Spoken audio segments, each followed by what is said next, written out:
to the Empowered Intuitive Academy podcast. I am your host, Tay, and we have the lovely Petra Costa to my left.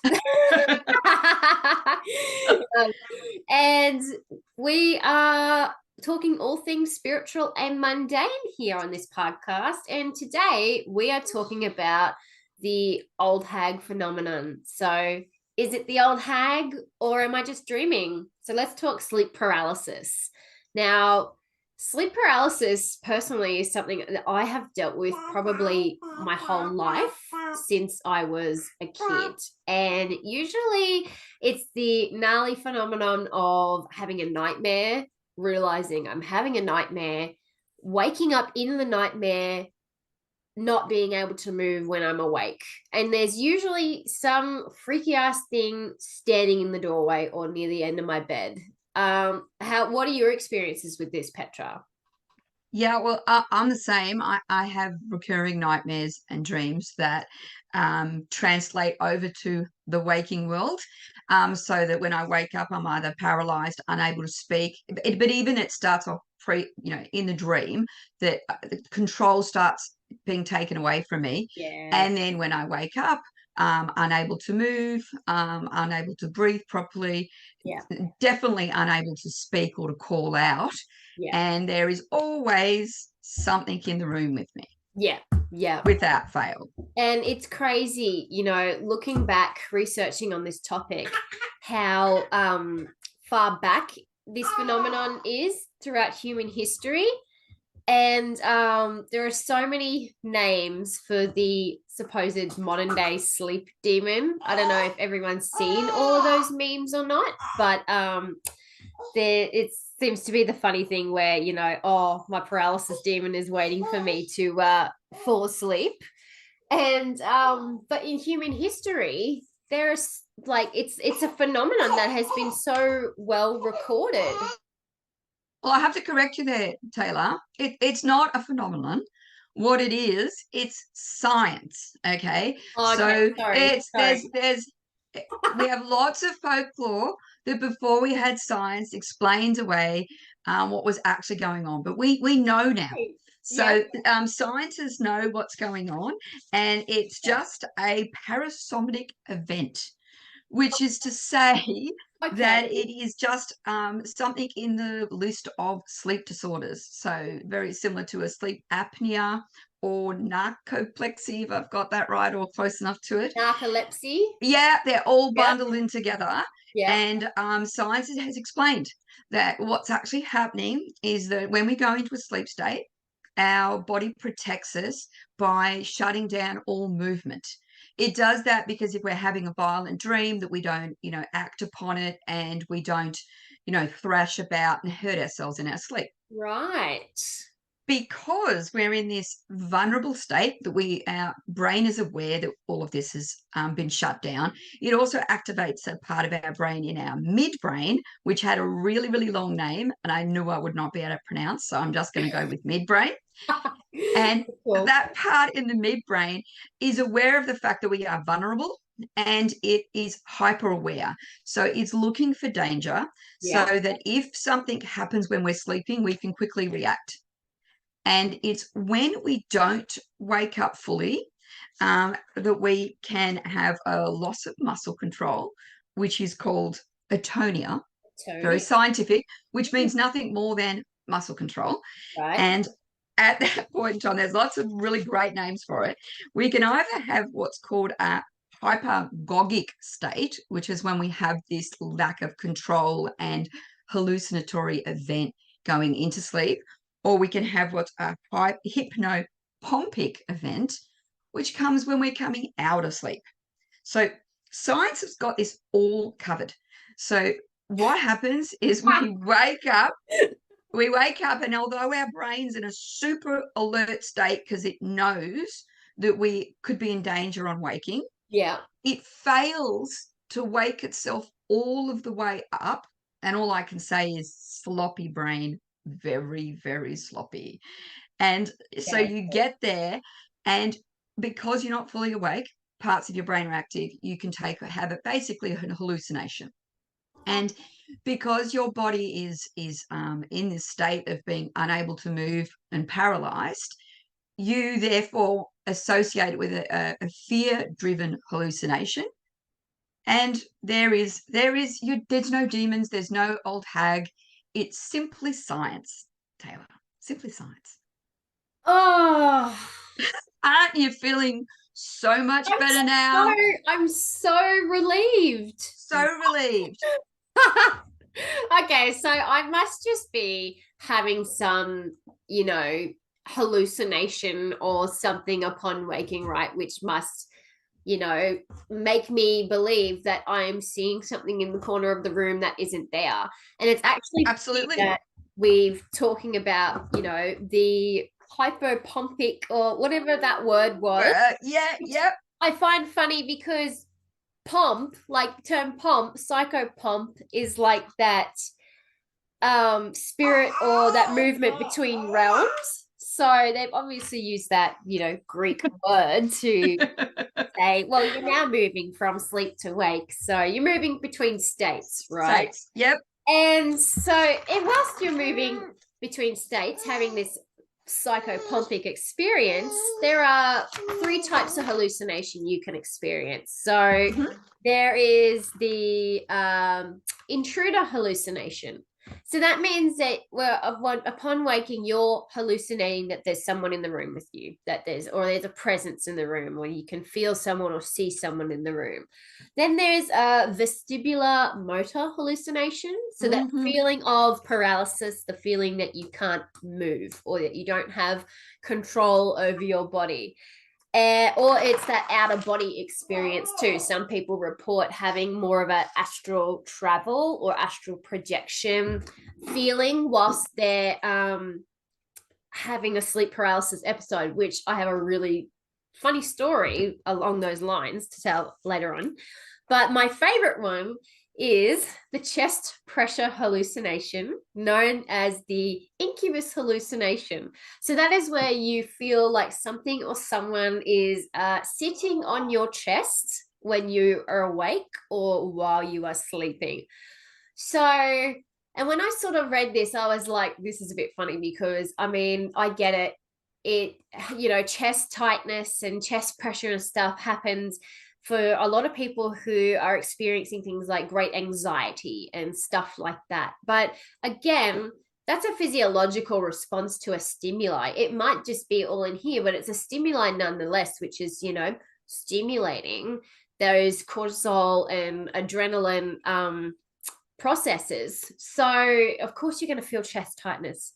But to be hallucinating a chest tightness, like in such a tactile way, I mean, I could be uninformed about how that type of neurosensory event occurs within the body when it comes to neuroscience and whatever. But to me, it sounds a little bit far-fetched to be hallucinating chest pressure.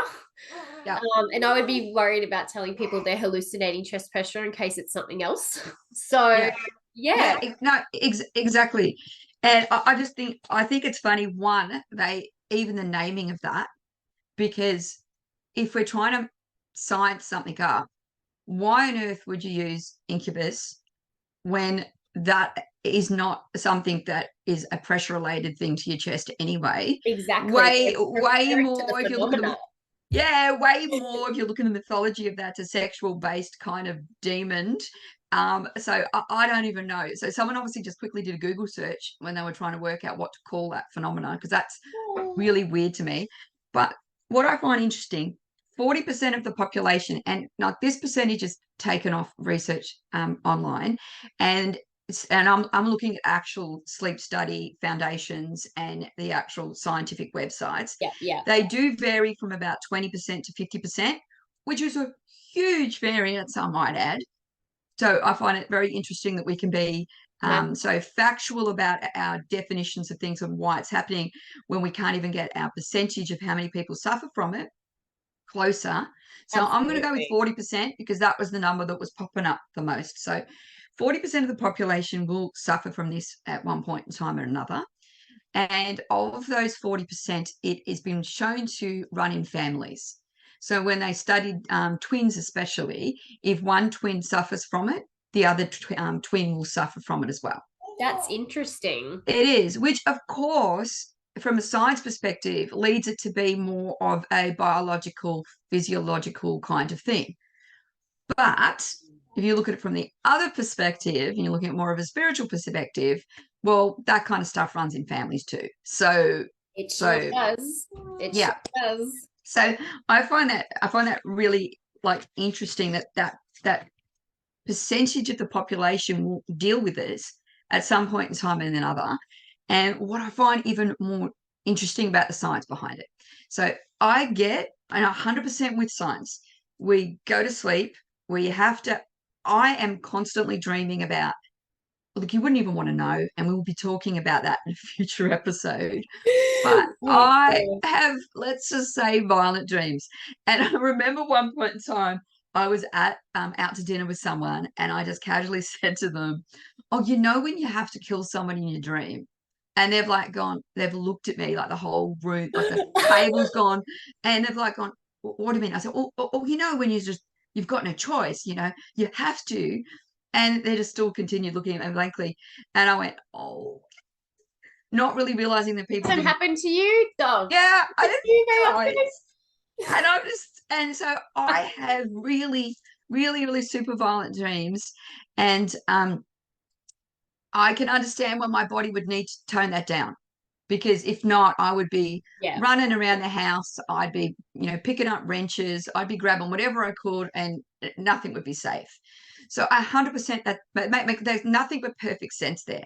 Yeah. I understand the fact that my brain would need to be on alert because I am in a vulnerable state.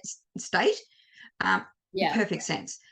I understand that on waking, sometimes there might be a little bit of a disconnect between the two processes. Literally sometimes I can't drink and swallow at the same time. My body sometimes gets things out of whack. So I'm like, yeah, I'm with you with that. That's fine. That's plausible. Same. Cool. I'm with you there. Okay, then we get to the fact that it's our fears, because we are in this hypersensitive state. Where our fears are translating.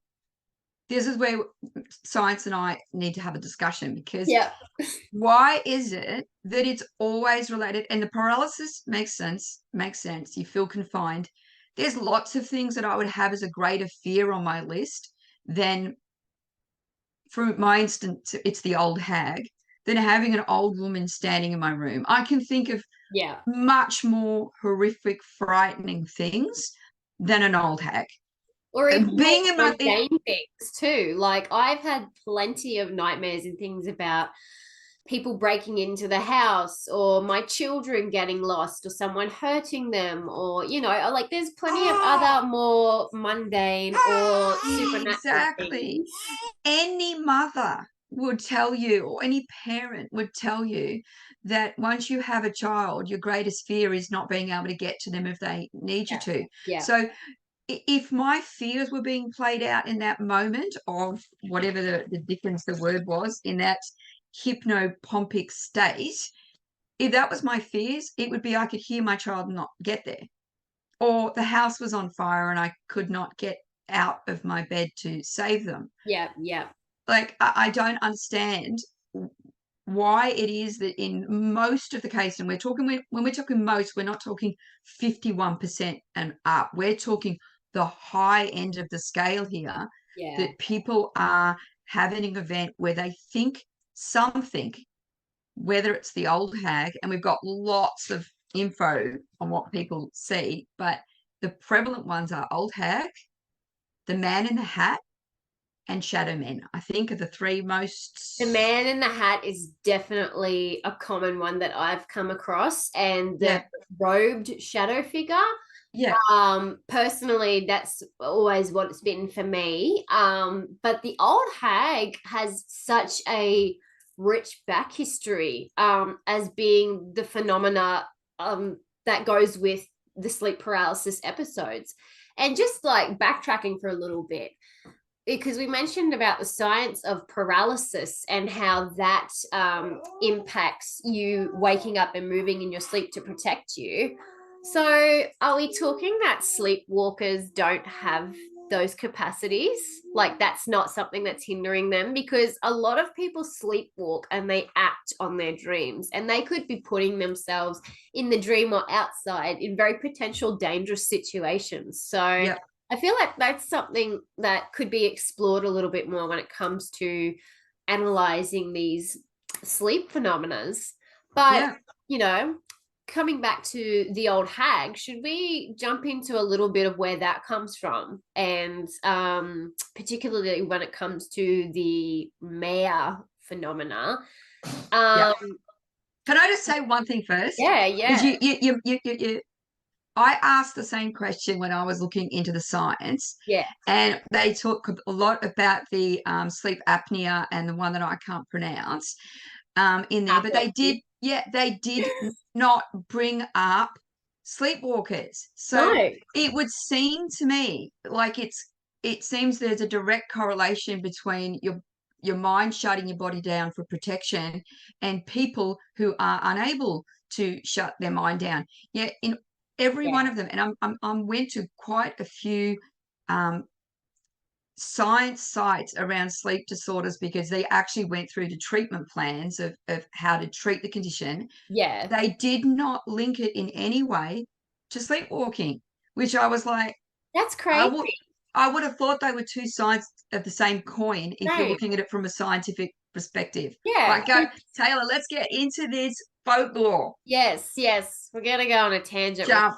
with sleepwalkers. So, but everybody who's listening or watching this, go and Google that for us, please. Like, what's the difference between the sleep paralysis and the sleepwalking phenomena, and what does science say occurs there?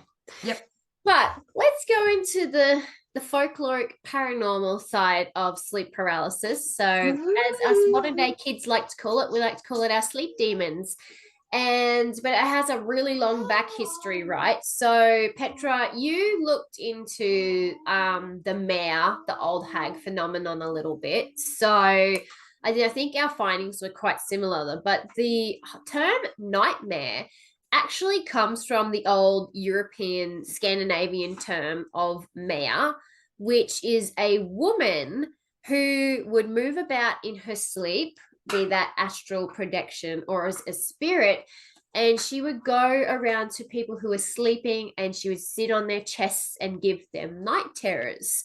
So when she came to visit you, it was having a nightmare, which I found incredibly fascinating. I didn't realize that that was the origin of that word. And absolutely cool. Yeah. And there's actually ones that come from that in relation to the mare or the mare.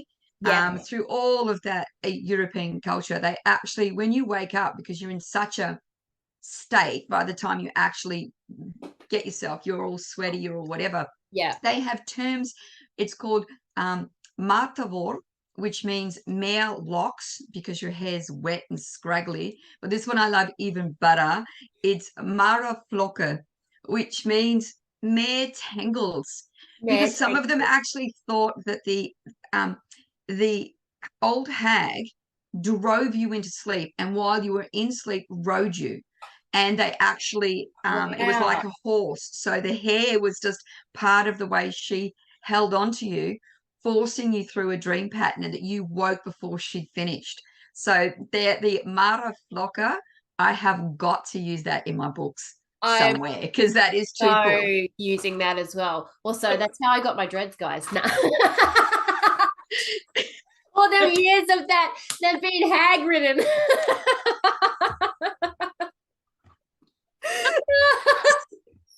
But it's funny that you say hag ridden, because in South Carolina and like the New Orleans and south parts of America, the term for it is being hag ridden. And I wonder if that's a term that's been brought over, like for the French colonization and stuff of the New Orleans and all that. There's also pisadera, which is Brazilian, and that is a woman who also waits on the roof of your house for you to go to sleep, and then she will sit on your chest, and so you won't be able to move when you wake up. And I think you translated that name. look, I'm Googling is doing it for me, but Yeah. apparently that translates to she who steps. He who's Now, I'm just saying, I'm going to give you the translation of a lot of these, yeah. and they literally couldn't be more ominous than they are. Like, they give me a little bit of chills, but I will with you. She who steps. He who steps. And then Okay. we have a Buddhist deity, Kanashibari, which was a deity or spirit that could paralyze you. We also have the Lilitu. Now, this isn't necessarily linked to sleep paralysis, but it's related to the incubi succubi demon phenomenon. So, Lilitu, and most of you might know a version of that spirit being as Lilith, the first wife of Adam, and in the Garden of Eden and whatnot. So Lilitu was a winged demon, so an incubi or a succubus, which are sex demons ultimately, but they also give you nightmares, and they would come and sit on your rib cages and things while you slept. Succubi particularly went after men while they slept, whereas incubi would go after women and children. So there's also that ancient tie to the sleep paralysis phenomena with the incubus and the succubus, which, leads to the incubus hallucination naming. And then we have I'm just laughing to myself, thinking of how many guys woke up and said, no, it was not me. The old hag made me do it. Sorry. My brain went places. I'm not sure it's appropriate to say. Sorry. I apologize. We're going to Cambodia now, where we have the Kamok Sanghat, and I probably butchered that, but it is a supernatural being who sits on people's necks and chests, and they are a spirit which is dispatched by a sorcerer through black magic, or they are also to be said to be a spirit of a deceased person who died brutally or in a genocide. So that's kind of interesting because we have haunting in that scenario. And then there is Albanian folklore. So this one was interesting because it mentions a hat-wearing spirit. So the Mokthea, and it appears wearing a golden hat or a brimmed hat, and it would go after women. But if the husband of the woman it was haunting put his hat next to her bedside, the Mokthea would be warded off. So I found that really interesting. Yeah. So it's actually got a territorial kind of element to that. Yeah. That's not nice to think about, but okay. So if your wife turns around and goes, I'm getting a little bit of sleep paralysis, just put your hat bedside there. So, yo, sleep demon, this is my woman. Yep. Yeah. Okay. All right. Yep. Yeah. Yep. And then we've got Africa. There's so many terms for the devil on your back. So again, another demonic creature weighting you down, which seems to be a common theme.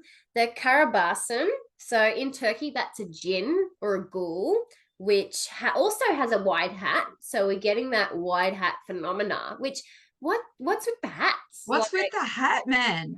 Is it symbolic for having control of your brain while you sleep? Or I've got another one in Turkey, which is the Karabasan. Yeah. Again, sorry my pronunciation. Yeah. It translates to the dark assailer. The dark assailer. Dark assailer. Yeah. Literally, that is again frightening. The dark assailer. That leads to that intruder phenomena too. Yeah. And I think we can see that there's a bit of a trend here. It's a bit of a trend. There's a trend, funnily enough. Science. There's a bit of a trend. I was going to say, going back to the science of it, why is it that since ancient Mesopotamia, we have been all hallucinating about some fella in a brimmed hat? Yeah. Why? Who did it? Where did that come from? But across cultures too. That's crazy. In China, they're fox spirits, which are quite common term for like Oh, malevolent they've got a name. I spirits. saw them in Teen Wolf. What? Oh yeah, yeah. They had the fox spirit in Teen Wolf. Oh, I haven't watched Teen Wolf. I Yeah, better yeah, yeah. And then there's one called the Baktuk, which is a ghoul or an ifrit, which is a type of Islamic demon. And it would terrorize vulnerable peoples in their sleep, and it could be summoned also by black magic. So we've got these themes of they sit on your chest. It's a shadowy figure or an old hag. They wait for you to sleep. They give you nightmares, and they go after vulnerable people. Or what was the other? Or they could be summoned by someone. Summoned by malevolent practitioners. Shouldn't say magic. But which makes it very targeted, which leads into the territorial thing as well. Like it's just on a specific person. So what's going on? No, I'm like I had a couple here because we obviously touched on a lot of the same things. But I'm just fascinated by how these roughly translate, right? So there was one in Korea called the Dip Fok, and that actually roughly translates to oppressed by the dip. And the dip in actually references shadows. So oppressed by the shadows. Oh, does that sound like a shadow man at all? No, that no, not at all. Also, you go. Oh no, I was going to make a crack about being oppressed by dip, but carry on. It's the corn relish. Oh, you made me laugh. Spring onion dip gets me again. You made me laugh. What else have I got here? So there's, darker sailor, pressed in the black, she who sleeps. These are all really quite frightening, and I think the wording actually tells you how the terror that you feel when you suffer from sleep paralysis. But there's one here in the Japanese. I am going to butcher this so hard, but Kaneshibari is what I'm going to go with. Kaneshibari, is in Japan, and that is to be bound in metal, is what it translates to. What's interesting about this was there was a 12th century Japanese emperor that suffered from this condition. It was actually recorded that he suffered from issues with sleeping and waking and having difficulty breathing, etc. And it was quite documented. But, Japanese like to document things. It was quite documented, and he had the abnormal chest compressions. He was seen to by their medics, their doctors of that time in the 12th century, and he was only cured when because they didn't have a distinction between medicine and spirituality. It's only in recent times that we started to have this whole, oh, no, that's spiritual. Oh, no, that's medical. That's science. These things used to overlap. And it was just learned men and women. They were just people that knew stuff. And it was one of these men, a learned man that came in and exorcised the demon. And only when he did that was the emperor's condition resolved, and he didn't suffer from it anymore. Wow. So if he suffered from sleep paralysis, as science said, how could that? Now, I know our mind's an amazingly powerful thing, but we're talking about this as a sleep disorder. So it's actually a condition you suffer from. If you had suffered that today, how would doctors try to treat that? Well, I did look at this, and I'm not very happy with science, but science has trouble. I feel I'm also an insomniac, so when I do sleep, it's not very often, and it's with nightmares and whatever. But the common things, well, one are healthy sleep patterns, which is perfectly fine. Get into a healthy sleep pattern, healthy routines, not eating food, etc., etc. But then it's antidepressants and all of those kind of medications to try to stop it. Now, I can understand if you've got you do sleepwalking or sleep apnea, and those conditions, they have to be addressed. Yes. Right. You can't have that. Someone walking out and they, walk out the front door and they're in traffic. You know, they need to be addressed. Yeah. This is about a fear-based thing, and fear can be debilitating. So I'm not in any way taking away from that. But it just, antidepressants are also mind altering. That's fine. You need that sometimes because that's exactly what you need. But it just strikes me as interesting. I haven't been able to find any studies where this has been addressed from a spiritual perspective. I've been, apart from back in 12th century Japan. Because there's also, like, some could say there's also a psychological element to it, right? Especially when it comes to hallucinating or seeing figures and things. Like, some might say from a psychological perspective that is representing something within your psyche, right? But I mean, I'm not a psychologist, so I can't really speak more onto that. But that would be an assumption that I would make based on just the little that I do know.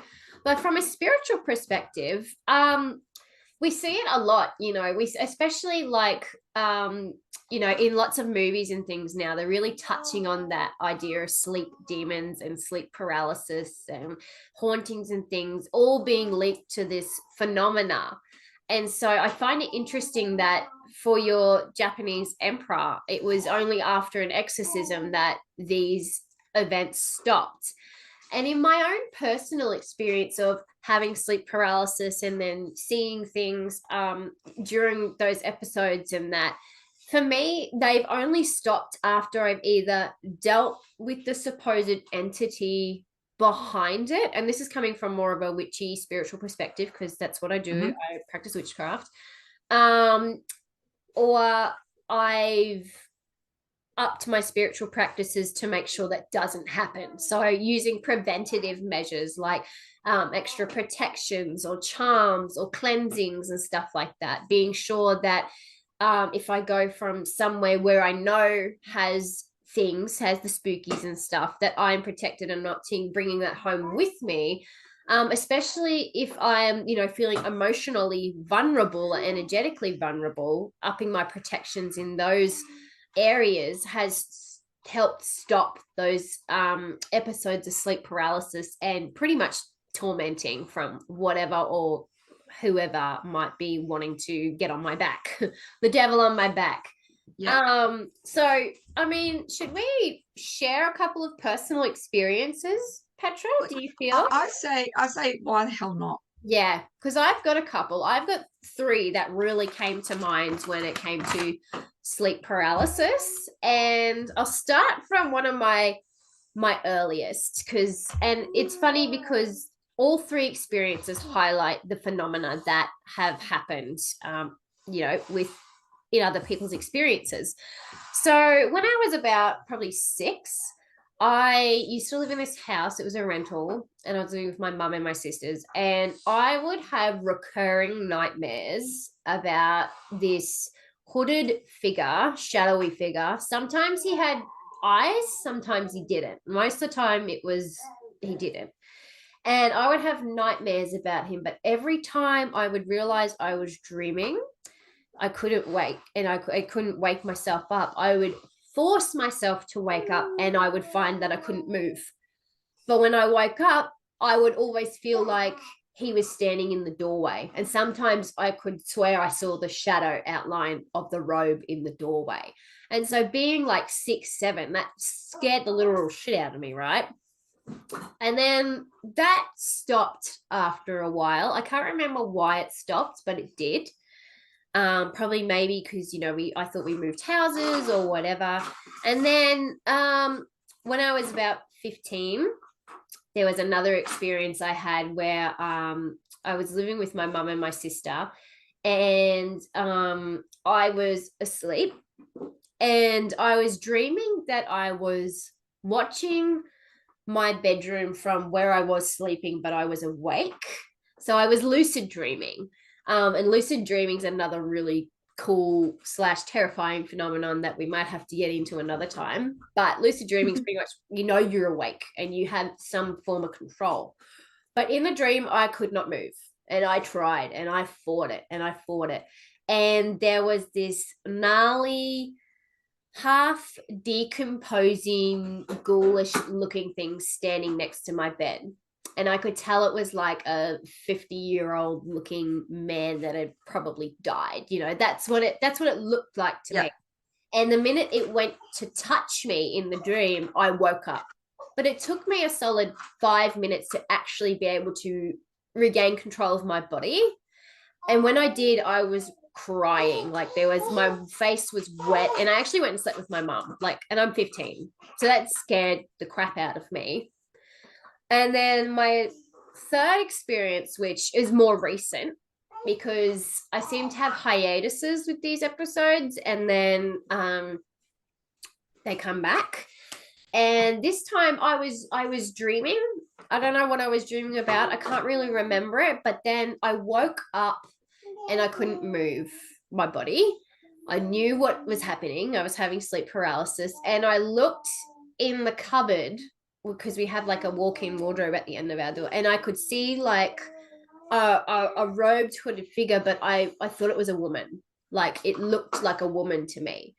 So in those 3 different experiences, all vastly different from each other, there's some commonalities, but I think the last one baffles me the most, because it was the first time that I felt it was a feminine presence that was like oppressing me in my sleep. So I don't know what your experiences are, Petra, with it, but I'm interested that the first time it sounded like you almost associated it with where you were, and that moving away might make a difference in terms of more like a haunting kind of thing. But and that just might just there's a bit of a backstory to that one. Safe to say, moving did not help. did not help. No, so did not help. That got I'm like, I might talk about that one in another time, but no, moving did not help. Well, I've had my own little like sleep issues from when I can earliest rememberings, and mine started off really, really simple, because I think I would have been about 4 or 5 when I first had it, and the dream was super simple. I'd be in a room, and there would be 2 options, like a red button and a blue button. So, Matrix, you owe me some royalties. You like the Matrix. You didn't think of it. But you basically had these 2 options, and if you had no choice but to choose to press one of these buttons. Yeah. And when you pressed one of these buttons, if you tried to resist, obviously, we especially I do. If I'm not given a choice, I try to find a choice, because I hate I just literally, it goes against everything in my being to have choice taken away from me. So I will not conform. I will not. So if you didn't go with it and choose red or blue, you would ear-piercing sound was what was used against you. So you would basically be dropped to your knees in pain. So, young 4-year-old, you piece of button. Okay, which one is it this time? And because I love Gigantor, like a robot movie, each way was death. Like, I actually got killed in the dream. I would either get stepped on by a robot, or I'd get eaten by a dinosaur. That's scary. Yeah. You were like, what? And that repeated and repeated. And as I got older, the options changed. They, got much more sophisticated. But the reality is always choice. You've got choices. And if you refuse to choose, you have this ridiculously ear-piercing, bone-shaking screech that you have to deal with. And needless to say, this was where the creature in my book series came from, because this idea of being preyed on, having something that just comes into your dreams, and literally, it doesn't matter what it does to you, it's doing something to you, and it's gaining something by doing it. And my opposition was just like, I was just like, no, I'm gonna oppose this as much as you can, right? And as I grew older and more, learned more, and this is what I think makes a lot of people reach out to spirituality a little bit, because they want to find some level of protection as well, because it doesn't feel like it's just your mind attacking your own mind. So mine kept morphing and getting more so that when I woke up, it became an issue when I woke up, to the point where I would repeat dream, and I would wake up, and then I could go about my normal daily life for, what felt like an hour, 2 hours, that I was just doing normal things, brushing teeth, getting ready to go to work, do whatever it is. And I would then, whoever was in front of me, if it was a person, would start this screaming. And then I would realize I was in the dream again, and I would loop back in and loop back in.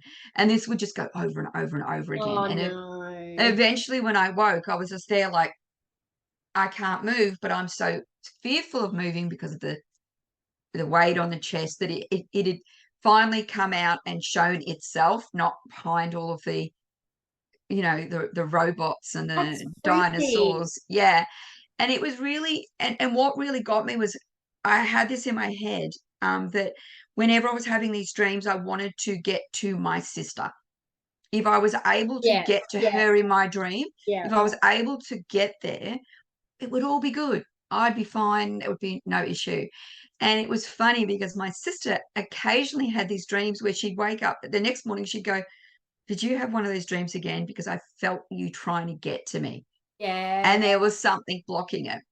So it was really interesting. I sort of like grew out of most of it, but it had to really cycle up to a really debilitating point where it was just like, I'm obviously a Looney Tune. Um, it was really interesting, and similar to you said, Tay, it was through trying to build some protections around yourself. So even when you went into sleep, you're like going a bit of an F you. Yes. I'm gonna. Yeah. If you're gonna bring it, I'm gonna bring it as well, and let these cards fall where they fall. I can't tell you how many times I have fought off things of that nature in my dreams, realized I was dreaming and then still being trying to be kept there. So I've just, Yeah, and because I'm already scared and like I can feel in my body, I'm already G'd up. Like I just fight. I'm not a flight person. Um, yeah, and there's been tons of times where I've called out to my mum or even Tim. Like I've woken up and I'm yelling out for him, and he's like, what's going on?" And I'm like, "Oh, I had a freaking nightmare again," and I'm crying. And yeah, so yeah. And I find it fascinating that it's not just us. Like it's been a thing that's recorded from yeah. either a human psychohistory standpoint, and that be it science or be it supernatural, it's a phenomena that we all may experience in our lifetimes at any given point. So yeah, Yeah, fascinating. absolutely. Absolutely. Yeah, you're going to look at it, 50% of the population, 40 to 50% of the population, depending what statistics you look at, are going to experience it at one point in time on another. And it does seem to be something that goes through a cycle, that it starts off at a certain time. So very much when you're going through puberty and all of that kind of stuff, that it obviously hormones are activated in your brain. But it also, I think it comes down to, some people, we all dream. We all know that we all dream. Some of us remember them, some of us don't. Yeah. So I would think there's also might be instances where people are suffering from this and they just don't remember it, because they've still got that. Yeah. They've Yeah. still got that part of their brain that shuts that down and says, yeah, nah, just lets it go into the part of the where they just don't register it. But They very well could be. They very well could be. so interesting. And one thing I want to point out is that I I've heard a lot when they're talking about this, yeah, because as you said, it's become memes. There's memes about this everywhere, and Yes. there's movies about this everywhere, and that's also makes this a little bit cooler to me, because even though there's memes about it, and even though it become part of pop culture, what is presenting itself to us isn't changing. It's No, not as if it's we're not. it's not as if we're laying there and Freddy Krueger is standing next to us with his blades. It's not as Yeah. if it If has anything, morphed. it takes on a more creepy pasta type look, like that, probably like that more ghoulish, Yeah. So deranged thing in the corner look, so than the I traditional just demon. I just wonder why it isn't morphing more. Like, I really wonder why, what we're obviously is a we're exposed to so much more, so much really creativity when it comes to what we see, what we read, what we experience, even just what you play on a video game. there's some creatures out there that are just literally awesome. Whereas if you look back historically, we've been exposed. We've got very sheltered little view on what's creepy. You've got old hags, you've got witches that goes with the old hag, you've got zombies, you've got some vampires. Very, not as out there as what we're experiencing now in terms of our movies and our aliens and all of that kind of stuff. Yeah. And we haven't even talked on how this taps onto how some people think about alien abduction. Oh gosh, yeah. Haven't even touched on that. Yeah. But that's really the lower percentage. I just find it, if this is 100% science and it is a scientific, explained condition, I do not understand why our view on what is scaring us isn't changing. I would believe that would change by exposure, and it doesn't seem to be Makes me morphing think enough.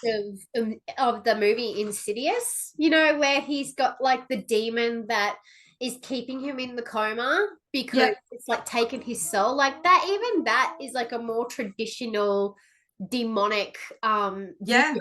Whereas, we've got so much like fantasy and publications and movies and things like that, and aliens and stuff. And I suppose, I don't know, if maybe it's because we are all having a collective hallucination, or it's simply that this is what we know, so it's stuck. It's really, really interesting. I think it opens up two things, and no, I'm not going to go into them because they're two huge things, but I think we don't realize we're either a product of our history more than we want to accept. Yes. In terms of our history, in terms of our folklores and all that kind of stuff. And I didn't grow up with my, grandparents sitting down and telling me tales from Germany or whatever. I grew up with, Grimm.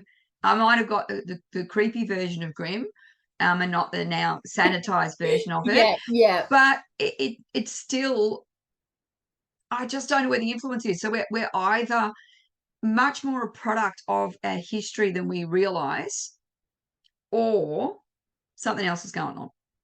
And I find it funny that it's really more experienced in the liminal times of our lives too, because you touched on them before, like puberty or moving houses or heightened stress periods with massive change and stuff like that. So is it the stress of that that's inducing the phenomena, or is it this entity taking advantage of that event in our lives where there is a vulnerability and we're not so guarded because we're not focused on that, we're not centered, so you can come at it from two different approaches, but so yeah, I mean, I think that's a wrap for this episode. I think we've given people something to think about. We sure sleep tight, don't let the bugs bite, is what I say to everybody. Or the sleep paralysis demons at the end of your bed trying to tickle your toes. Nighty night, I'll see you in the bedtimes. It's just me creeping. So next week, what are we talking about next week, Petra? Aren't we talking about planets and retrogrades? Yes, we're talking about planets in the microwave. Yeah. What is up with that? That's going to be funny because I know nothing about it. Well, look, I've got a few things in store. We're going to have a great chat. Alrighty. Well, until then, remember, curiosity may have killed a few cats, but there is no growth in blissful ignorance. And that's our love letter from us to you. See you next time. See you next week. Bye.